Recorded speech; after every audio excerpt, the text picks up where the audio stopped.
Hey everyone, welcome to episode 5 of Jumpstarter, You Need You. I'm going to be honest with you all. I used to heavily rely on others to solve my own problems. It was not good for me or my relationships, and I learned that the hard way when I eventually hit a breaking point because I had lost people that I used to heavily rely on for support in my life. It was really a wake-up call for me because I had forgotten how to take care of myself mentally. I had other people doing it for me for so long. I learned that no mortal man will save you. You need to solve your own problems. I'm a firm believer that things really need to fall apart to fall into place. And there's something called the broken bone theory that I've seen resurfacing on social media, where people who have not broken a bone have experienced more mental and emotional pain than people who have broken a bone. I have never broken a bone.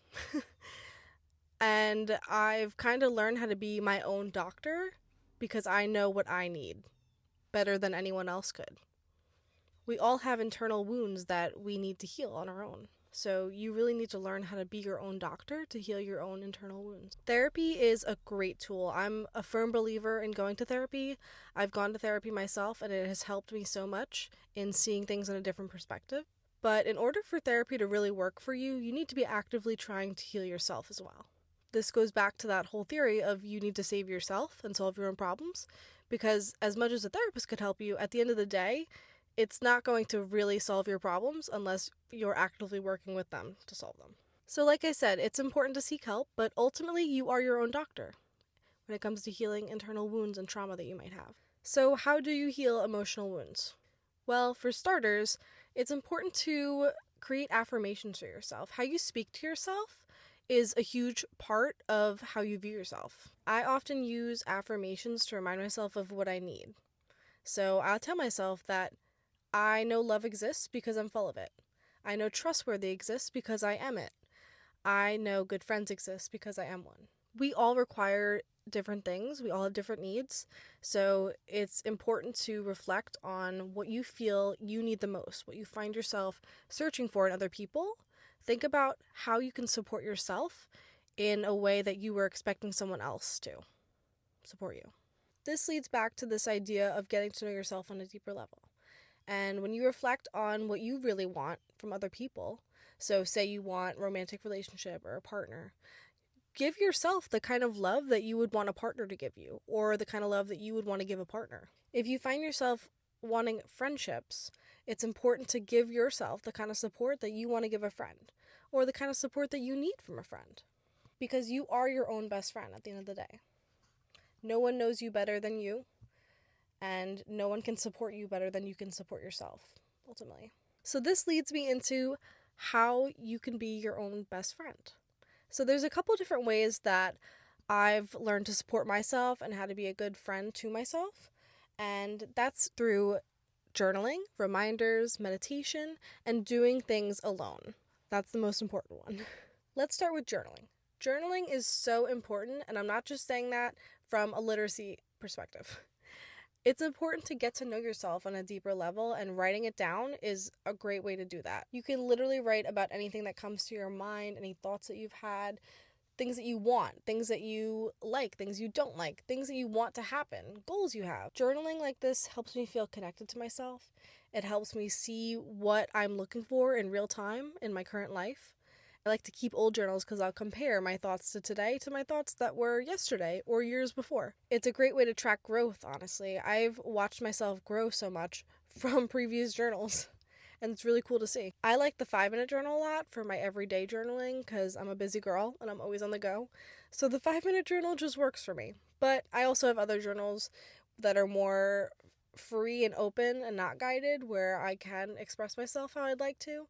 But there's also a lot of guided journal options as well for people that might have a hard time brainstorming or coming up with ideas, especially if you're just starting to journal and you don't feel like you know yourself that well.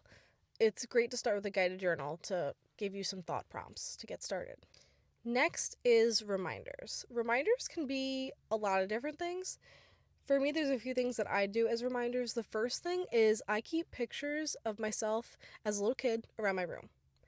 It's so important for me to look at pictures of my younger self and remind myself who I am. It just helps remind me that everything I do is for her, that little girl that is me.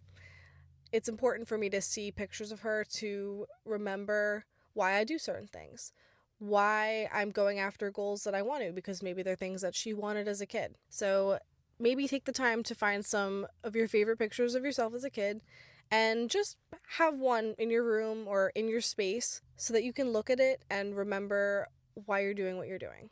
Or maybe it'll help to remind you to get back on track. The second thing that I like to do as a reminder for myself is I leave motivating quotes and messages all over my space.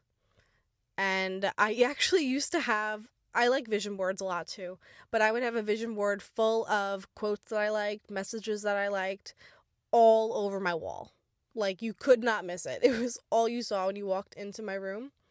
And I toned it back a little bit, but I still have a couple little notes, even stuff on Post-its that I'll write down on frequently used spaces in my room so that I'm just looking at them whenever I go to that area.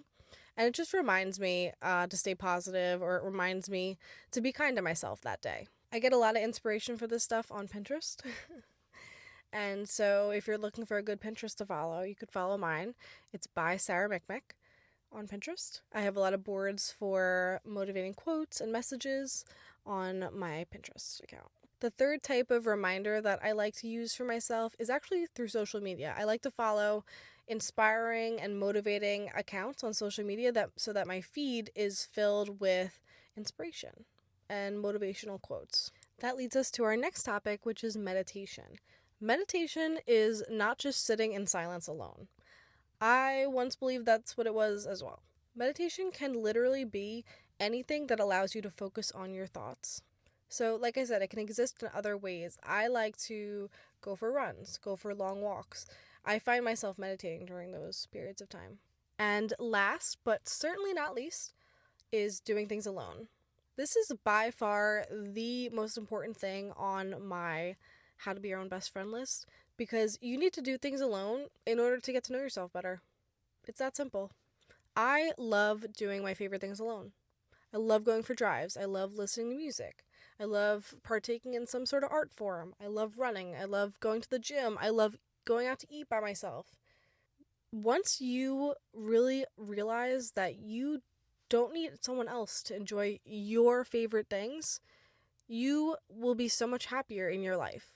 You will be so much more fulfilled by your own presence. You don't need someone else with you to enjoy your favorite things. Think about that for a second. You don't need someone else with you to enjoy your favorite things. They're your favorite things for a reason. You don't need someone to be there with you to enjoy them. Now, of course, it's great to do things with someone else every once in a while, but ultimately, you have to enjoy doing them alone in order to get to know yourself better and to know what you like and what you don't like. Something that I really want to do on my own that I have not yet is to go to a concert by myself. I've been seeing on social media different people promoting going to concerts solo, and that's something that I really want to do. At the end of the day, you need you. So show up for yourself every day to be who you need. And remember to speak kindly to yourself. We spend most of our time in our head, so make it a place that you'd want to be. Thanks for listening to today's episode, You Need You. This is your reminder to be there for yourself today and do something that makes you happy on your own. Thanks for listening. Bye.